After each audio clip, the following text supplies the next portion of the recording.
L'actualité selon les GIRA. Trucs et astuces. Quelle banque choisir pour son PEA? Il existe une multitude d'offres dans le monde bancaire vous proposant l'ouverture d'un plan d'épargne en action, ou PEA. Que ce soit des banques en ligne, banques traditionnelles ou compagnies d'assurance, vous pourrez trouver des produits dont les différences ne se résument pas qu'à la simple tarification. Nous allons vous aider à vous poser les bonnes questions pour déterminer quel type de banque choisir pour son PEA cette année, ou alors compagnie d'assurance. Et surtout, vous permettre de comprendre pourquoi souscrire un PEA est important.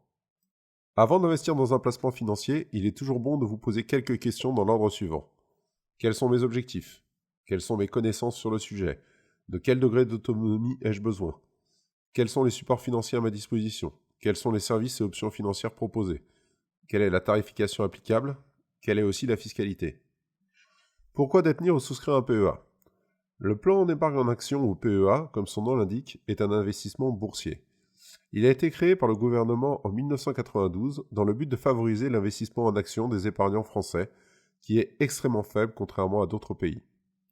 Pour savoir si vous devez ouvrir un PEA, il faut tout d'abord déterminer vos besoins en épargne de précaution. Si à la suite de cette étude, il vous reste de l'épargne disponible à investir, il y a de très grandes chances pour que le PEA soit fait pour vous. Pour rappel, le PEA a pour but de stabiliser l'actionnariat des entreprises françaises et européennes. Plus les actions sont détenues par un grand nombre de porteurs, et plus il est difficile de prendre le contrôle de sa société. Bien trop souvent, nous nous plaignons de la prise de contrôle des entreprises françaises par des groupes internationaux. Eh bien, c'est un moyen efficace de lutter contre cela. Ou alors, on peut aussi bénéficier d'une fiscalité extrêmement avantageuse, avec une exonération fiscale sur les plus-values au-delà de la 5e année de détention du plan. C'est aussi un outil de diversification de patrimoine financier important. Et pour finir, c'est un moyen de dégager de la performance financière à moyen long terme. Alors, courtier en ligne ou réseau traditionnel, quel est le choix le plus adapté? Pour répondre à cette question, il faut se pencher sur deux axes de réflexion. Car finalement, pour votre PEA, quelle banque choisir? Ou plutôt, quel type de banque privilégier? Premièrement, vos connaissances sur les marchés financiers, quelles sont-elles?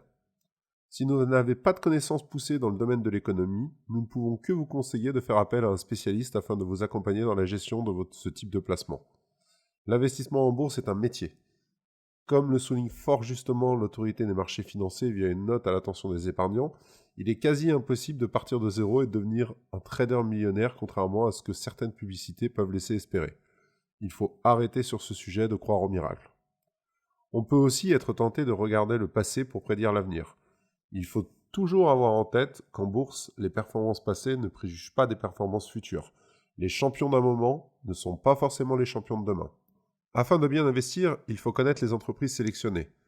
Produits, proposés, management, perspectives de développement et autres, ainsi que le domaine d'activité, la concurrence et les perspectives long terme. Si vous vous cantonnez au rapport des brokers, vous aurez la même information que tout le monde. Il y a donc peu de chances que vous fassiez l'affaire du siècle, sauf sur une anomalie de marché, ce qui peut toujours arriver. Pour résumer, si vous disposez des connaissances nécessaires pour vous lancer tout seul dans le monde de la gestion d'actifs boursiers, il faudra que vous consacriez du temps pour que cela soit réellement couronné de succès.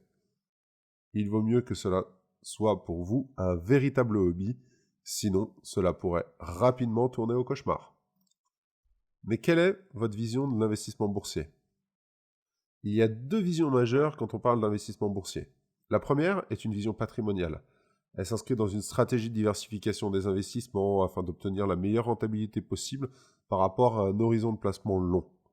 L'investisseur, dans ce cas-là, privilégiera la régularité de la performance dans le temps. Ou alors, une seconde optique, qui est tout aussi donc respectable, qui est une vision ultra spéculative. Elle peut souvent s'apparenter à des paris hippiques, au sens où l'on pense disposer d'un tuyau qui peut rapporter gros. L'investisseur, dans ce cas-là, privilégiera un gain rapide sur une courte période afin de limiter son risque, avec des sommes qui peuvent être plus ou moins importantes en fonction de son degré de confiance. Cette approche se rapproche fortement des stratégies employées par les traders en bourse. Comme souvent, au final, à chacun son offre. Si après cela vous posez toujours la question de quelle banque choisir pour son PEA, il existe un élément simple de réponse. Vous avez deux grandes familles effectivement qui s'opposent. La première, les offres 100% en ligne. Elles sont destinées à des investisseurs avertis, ayant le temps et la volonté de s'occuper de leurs investissements boursiers. Elles ont pour avantage de proposer un large choix de supports boursiers, ce qui peut rendre la gestion encore plus complexe. Et surtout, une tarification normalement légère qui permet de multiplier les mouvements dans l'année sans avoir trop de grandes déperditions de son épargne. Au-delà du tarif, qui est similaire dans la plupart des établissements, il est primordial de se focaliser sur les outils d'analyse proposés et options financières qui peuvent faire toute la différence. Car gardez en tête que l'objectif majeur du PEA est de gagner de l'argent. Cela s'effectuera uniquement par la pertinence des choix d'investissement réalisés. Alors équipez-vous du partenaire proposant des outils performants, mais surtout qui vous sont adaptés. Les offres traditionnelles. Elles sont destinées à des investisseurs qui ne souhaitent pas perdre trop de temps dans la gestion de leurs avoirs financiers. Il est alors possible soit de déléguer complètement la gestion des investissements en choisissant la gestion sous mandat, soit en gardant la main avec la gestion conseillée. Il est indispensable de prendre rendez-vous avec son conseiller financier afin de déterminer une stratégie d'investissement basée sur ses objectifs, son profil d'investissement et son patrimoine. N'oubliez pas à cette étape de parler de la tarification notamment propre à chacune des opérations. Si vous ne négociez pas les frais, vous pourriez avoir une facture qui s'avérera très salée en fin d'année. Et que faire pour les épargnants disposant d'un PEA dont ils ne sont pas satisfaits? Pour celles et ceux qui disposent d'un PEA qui ne leur donne pas pleinement satisfaction, il vous reste une solution simple. Transférez votre plan vers un autre établissement. Oui, c'est possible. Le tout maintenant est de faire le bon choix.